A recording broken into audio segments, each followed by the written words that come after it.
Jamhuri ya Muungano wa Tanzania.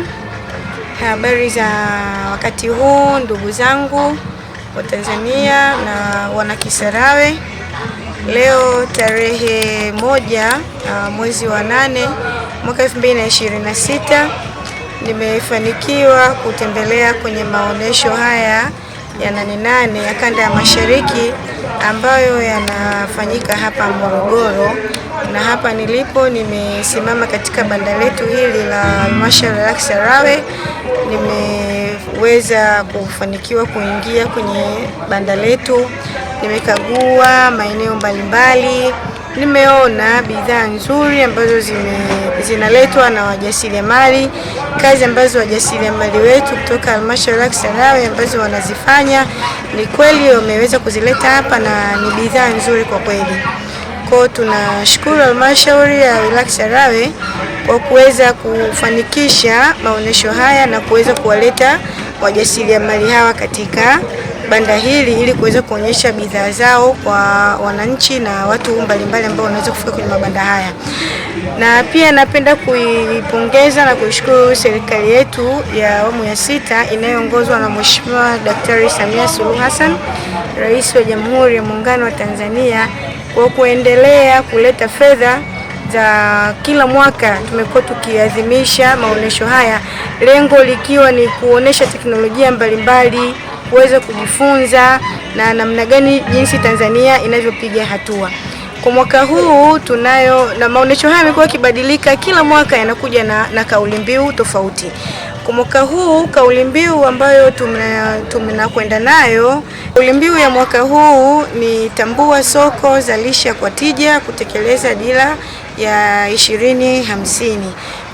Kwa kauli mbiu hii inaendana moja kwa moja na namna ambavyo dira inataka sisi tutekeleze, hasa kwenye upande huu wa kilimo, na namna gani tunawawezesha wananchi wetu hasa wakulima ambao wanazalisha waweze kulitambua soko lilipo. Nimezungumza na baadhi ya wajasiriamali na wakulima ambao wamekuja hapa, wengi wanaonekana kutambua soko lilipo, lakini bado kuna changamoto kadhaa ambazo tunahitaji kama wataalamu kuendelea kuwasaidia, hasa kwa upande wa teknolojia za uzalishaji. Lakini pia nimeona zipo changamoto kidogo kwenye upande wa vifungashio vya bidhaa zetu. Kwa kwenye swala hili la vifungashio tunahitaji kujitahidi sana kuwaelewesha wakulima wetu na wazalishaji wetu hawa wajasiriamali namna gani wanaweza kutengeneza au kutumia vifungashio vyenye ubora, lakini pia kuweka lebo ambazo zinakuwa zina mvuto ili kuweza kufikia kwenye soko kubwa zaidi. Kwa mfano, unaweza kuona wazalishaji wetu wanakosa zile alama za ubora kwenye vifungashio vyao, hawana zile barcode kwa ajili ya kuweza kuuza kwenye masoko ambayo yako rasmi zaidi, lakini hata namna ambavyo wanavyoitambulisha ile bidhaa kwenye soko inaonekana bado ni changamoto. Kwa hiyo mimi kwa nafasi yangu nimejaribu kwa kadri ambavyo ninaweza kutokana na utaalamu wangu, waelimisha kwa kidogo, lakini nafikiri kwa siku za usoni tutakaporudi kuna haja ya kuwakutanisha hawa wafanyabiashara, wazalishaji hawa wadogo wadogo na zile taasisi ambazo zinatoa mafunzo. Kwa mimi ni muombe mkurugenzi wa halmashauri kwa kushirikiana na ofisi yetu sisi ya mkuu wa wilaya, tuone namna nzuri sasa ya kuwakusanya hawa wazalishaji wetu na kuwaletea wadau, kwa mfano labda SIDO, tukawaletea watu wa JS1, tukawaletea watu wa TBS na watu wa namna kama hizo ambazo watakuja sasa kuwafundisha vizuri namna gani bidhaa inaweza kwenda sokoni na ikakamata kwenye soko vizuri. Na maanisha hapa sio soko tu la ndani. Tunataka sasa hivi bidhaa zinazotoka Kisarawe ziweze kuuzika Kisarawe, ziweze kuuzika Dar es Salaam, ziweze kuuzika Tanzania nzima, lakini pia na nje ya nchi yetu. Tumeona tuna mazao mazuri, kuna bidhaa hapa ya soya, nyama inayotokana na soya, na inaelezwa kwamba ni nyama ambayo ina virutubishi vya kutosha.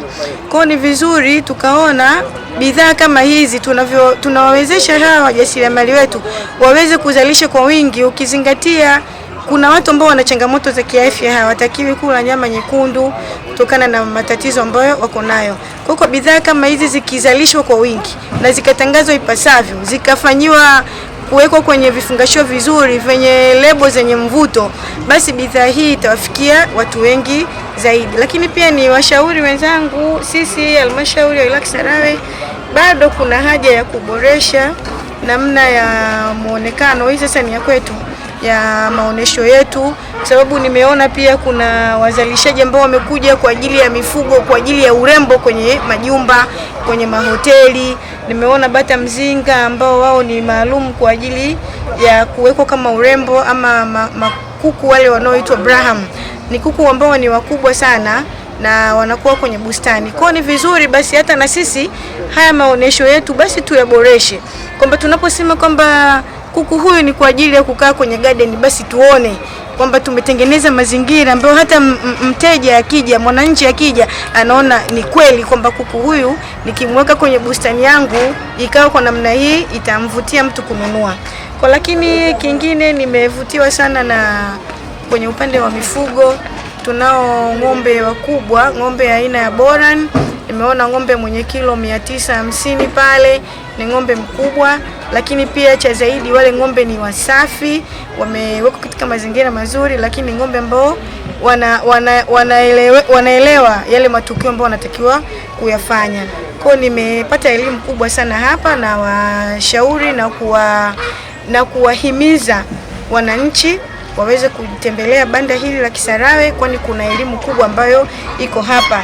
Kama ambavyo mnafahamu, wilaya ya Kisarawe kwa mkoa wa Pwani ndio inayoongoza kwenye sekta ya mifugo. Tuna mifugo, tukisema kwamba kweli tuna mifugo, basi kweli Kisarawe mifugo ipo, na mtaona katika video ambazo zinatembea namna ambavyo tumeonesha mifugo yetu kutoka kwa wafugaji wetu, mifugo ambayo inafugwa kisasa, mifugo ambayo imewekewa chanjo, mifugo ambayo inaweza ikatambulika hata ikipotea kwamba mfugo huu unatoka kwa mkulima fulani. Kwa pia tunaendelea kuishukuru serikali kwa kutuwekea alama hizi za utambuzi na kuendelea kuhimiza chanjo, kwa maana kwamba huko nyuma ulionekana kwamba Tanzania tunashindwa kufanya vizuri kwenye soko la nyama la kimataifa kutokana na kwamba ya aina ya mbegu zetu zilivyo, nyama zetu hazina ubora. Lakini kadri miaka inavyokwenda, wataalamu wetu wanaendelea kufanya research na kuja na vitu vizuri.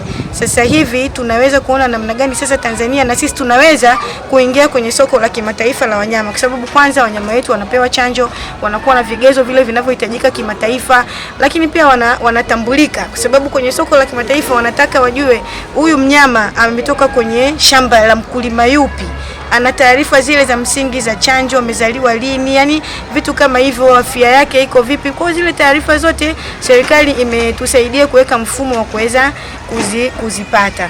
Kwa tunaendelea kuishukuru serikali, lakini pia nina wahimiza na kuwasihi wajasiriamali wetu kuendelea kuwa wabunifu zaidi, wajiongeze na watambue kwamba maonesho haya ya Nane Nane sio tu kuja kuonyesha bidhaa. Wananchi hawaji tu kuona bidhaa tulizoziweka, lakini wanakuja kujifunza. Kwa ni vizuri tunapokuja kuleta bidhaa zetu, basi itapendeza zaidi tukionyesha na zile teknolojia ambayo angalau katika primary level, kwamba tukisema labda tunazalisha nyama inayotokana na soya, basi hata mimi nikiwa nyumbani niweze kwa kutumia hata teknolojia yangu ile ya nyumbani kuizalisha, kuitengeneza ile nyama ya soya. Kwa mimi ni wasihi wa jasiriamali wetu walete bidhaa zao kwa wingi. Leo ndio siku ya kwanza, bado muitikio watu ndio wanaendelea kuingia. Kwa naamini kadri siku zitakavyokuwa zinasogea, basi wananchi wataongezeka. Kwa hiyo halmashauri tuongeze ubunifu, tuongeze pia nafasi kwenye mabanda yetu ili tuweze kuwafikia wajasiriamali wengi wapate nafasi kuja kuonyesha bidhaa zao. Natambua Kisarawe tunao wajasiriamali wengi ambao wanahitaji kuja kuonyesha bidhaa zao na teknolojia wanazozitumia kwenye haya maonesho. Kwa ni vizuri basi tukaona namna nzuri ya kujitanua ili tuweze kuwafikia wajasiriamali na wakulima wengi zaidi. Mimi nashukuru sana, asanteni kwa kunipa nafasi hii. Tanzania inaendelea kukua, tuzingatie dira ambayo tumepewa ili kuweza kutekeleza ile dira yetu ya 2050 kwamba tambua soko, zalisha kwa tija, kutekeleza dira 2050.